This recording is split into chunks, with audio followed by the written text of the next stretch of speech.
How's it going, everyone? College Lefty, and in this video I have for you guys multiple games of ranked seasons. In this first one, I am going to be going up against a top player in this game. He's been a top player for a couple years now in MLB The Show. I don't really think he played too much MLB The Show 18, but he definitely was a top player in 15, 16, 17, and he is very good in this year's game. So we are going to be matching up with him. We are both in the CS division, so this game will be played on Hall of Fame difficulty.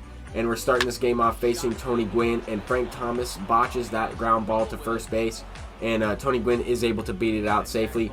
I was able to get the following 2 outs in the inning, so I could have possibly had a 1-2-3 inning, but with that error from Frank Thomas, extended the inning a little bit, and you can't give top players extra outs in any game of ranked seasons. I mean, he takes advantage there with Frank Thomas and hits a 2-run shot.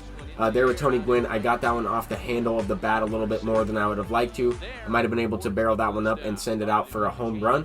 But needless to say, I do have a guy on first base and Pablo Sanchez up at the plate. I'm using Alberto Mondesi's creative player's swing, a little bit edited to my liking. And the opponent throws a hanging changeup over the middle of the plate, and I barreled it up with a regular swing, regular X swing, no doubter from Pablo Sanchez. And I really do like that no doubter animation with the one-handed finish. The next batter is Jose Reyes, and he's going to send one off the wall in right field. One bounce off the wall, that's going to be extra bases as well. So a few extra base hits there, and I was able to tie up this game. Have something cooking here with Francisco Lindor up at the plate, and I squared that one up, barreled it up, fastball, or maybe a sinker low in the zone, and hit it right to center field. Willie Mays tracks down everything out there. He's going to be really tough to hit the ball over his head or get anything past him out there. Now we're facing him up at the plate, and he sends one up the middle. Roberto Alomar is making a nice play there with the jump throw animation. Roberto Alomar is definitely one of the best second basemen in the game, along with Joe Morgan. But this Ricky Henderson has been amazing for me with the third inning boss program as well. The one guy I was struggling with a little bit is Justin Verlander. I still need to post a debut video with him, but I did give up quite a few runs. I'm trying to get a better gameplay for the debut with him anyway. But Ichiro is going to send one out, his 5th home run for me on the squad, hitting a 400 average, and he's amazing. That Ichiro card is definitely really good. Pablo Sanchez later on in the inning is going to square one up, send one into the gap for an extra base hit. I really like how that Pablo Sanchez card is performing for me now. He's a power-focused catcher, and after the patch, they did increase the exit velocities for power hitters a little bit more, so he is affected with that as well. I noticed an increase in how hard he hits the ball, but I did feel bad a little bit about this situation. I did go ahead and bunt with Zack Greinke, even though he is a pretty good hitting pitcher. I didn't want to hit into a double play. I needed that extra run. Against a good player like this, you need all the runs you can get, and I have been struggling a little bit with runners in scoring position and getting that big hit to score them, if that makes sense. So I wanted to relieve the pressure from that situation and try and get the guy in. I suicide squeeze with Zack Greinke, but I knew this exactly was going to happen. I mean, the opponent's not giving up. He's coming back, fighting. That's exactly why I wanted to get that run in. I didn't want to take Greinke out this early in the game. He's been my favorite pitcher to use, but the opponent is sending one up the middle as well. Willie Mays is going to be able to score from second there easily. 92 speed, even with the 98 arm strength from Ichiro. No play at the plate there. But the opponent was definitely stringing together some base hits. I got lucky with that one, as it did hang up there enough for Tony Gwynn to catch it. But I'm also lucky that he didn't completely miss the ball. That's also happened where he lunges for it, misses it completely, and the ball gets by him. That would have scored a run. It's unfortunate that I didn't get rewarded on that swing with Frank Thomas. However, it was a cutter, low and away, definitely a good pitch, breaking away from Frank Thomas, and I squared it up, hit it right to center field, tailing away from Willie Mays. Definitely a good pitch and a good hit as well, but Pablo Sanchez was able to get a nice base hit there, following up with a little bit of a just late hit from Jose Reyes. That Jose Reyes team affinity card from the Mets has been absolutely insane. He's hitting like 350 for me. Really good bottom of the order guy with that 97 speed.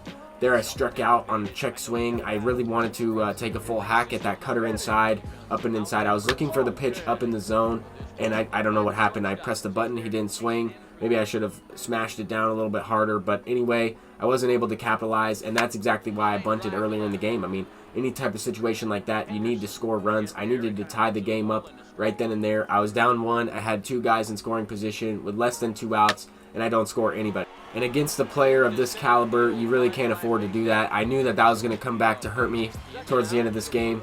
But still in the bottom of the 7th inning, I do have a chance to score once again.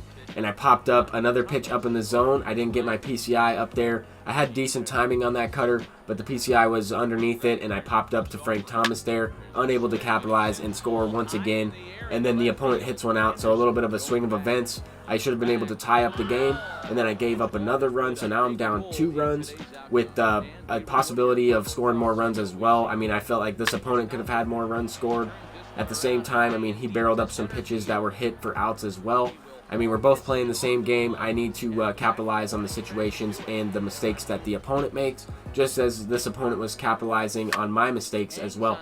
But this game is not over yet. There are still 4 outs to work with. Bottom of the 8th inning with 2 outs already in the inning, and Lindor sends one out over Willie Mays' head. That is going to be a triple, and that's going to score Jose Reyes. So realistically, that could have been the go-ahead run if I was able to capitalize with less than 2 outs and those runners in scoring position.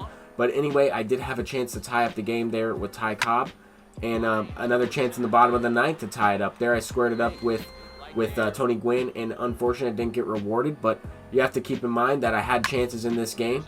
With 2 outs, down to my last out, down to my last strike, Roberto Alomar is going to send one off the wall there. That is going to be a triple. Game of inches, really close to tying up that game with the home run right in that situation right there. But we do have a chance to walk it off with Frank Thomas facing Goose. He throws a slurve. I was looking for a slurve over the middle of the plate, middle lane. That's exactly what he threw. I still got under it. And if I would have hit a home run right there, I would have won the game.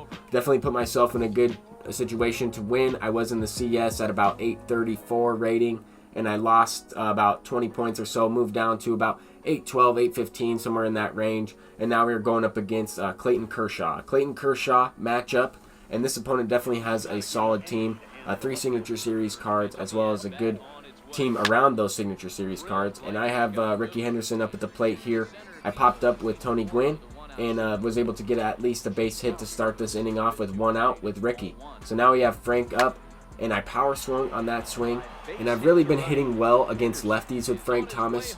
I haven't been hitting as well against right-handed pitching with him, but against lefties, I'm definitely going to power swing every now and then, and that was a situation where early in the count I was looking to do so. I don't really power swing that often. Some people ask me in the comments if I power swing or what swing I usually use. I most likely use X, but every now and then, depending on the situation, depending on the hitter at the plate, depending on the pitcher, I will power swing in situations where I need a home run. But this opponent has something going here, a 2-out rally, 2 guys on base with Tony Gwynn up at the plate, and 0-1 count. I'm looking to get this guy to ground out somehow, and that's exactly what happens. However, it's slow enough to first base where I tried to field it and run over with Frank Thomas. I wasn't able to make the play. I probably should have just flipped it to Kershaw, but I still didn't think that he was going to get over in time. However, nothing really I can do there. Just have to get this next out, and the opponent sends a base hit up the middle with Chipper Jones. That flashback Chipper Jones from 2008 is amazing. He has really good contact versus lefties, maxed out at 125. He's a great switch hitter. His defense isn't all that great, but Frank Thomas is going to be able to tie this game up. Another power swing, a no-doubter on a fastball inside. I turned on it. PCI wasn't all the way on the ball there with that power swing, but the barrel of the bat definitely connected with the baseball pixel while the ball was coming in, if that makes sense. So the feedback where the bat swung through the plane of the plate, squared it up, and power swung that one out of here. This opponent was trying to steal. I was able to get the strike him out, throw him out in that situation, or at least a strike on Frank Thomas, and throw out Ichiro. The 99 arm strength from Pablo Sanchez and the power focus catcher is definitely an asset to have. However, I have been struggling getting a throwing meter on drop third strikes. I don't think that'll be included in this clip, but whenever there's a ball thrown in the dirt and nobody on base and there's a drop third strike situation, sometimes I've been struggling to get that meter with my catcher. But anyway, Francisco Lindor is going to send one out on a hit and run. I was looking for a pitch up in the zone. I mean, a hit and run anytime you want to try and get on top of the baseball and hit a ground ball or a line drive. But that was an 0-2 count. I was trying to do a hit and run in, so I was really trying to swing at anything close. I thought Ichiro got a pretty decent jump, but it was able to extend the inning. I was able to get a couple things going here, a couple base hits, extra base hit with Tony Gwynn, an infield single with Ricky Henderson. He got a weird animation there. I was early on that swing, but I did barrel up that ball there. Now we have Roberto Alomar up at the plate with 2 outs. I'm trying to do a double steal. I wasn't really trying to steal home there. I was trying to steal second, but the guys just took off. I didn't quite move the stick correctly to the right and only steal with the guy on first. But this opponent was definitely being aggressive. I mean, down a few runs, he needs the base runners. He's got his pitcher up at the plate. And rather than bunting with the pitcher, he went ahead and tried to steal with Jose Reyes, got thrown out, and kind of ran himself out of the inning there. Got the strikeout facing Kershaw. In the ensuing inning, first pitch of the inning, I power swung once again with Frank Thomas, and he sent one out with another no-doubter.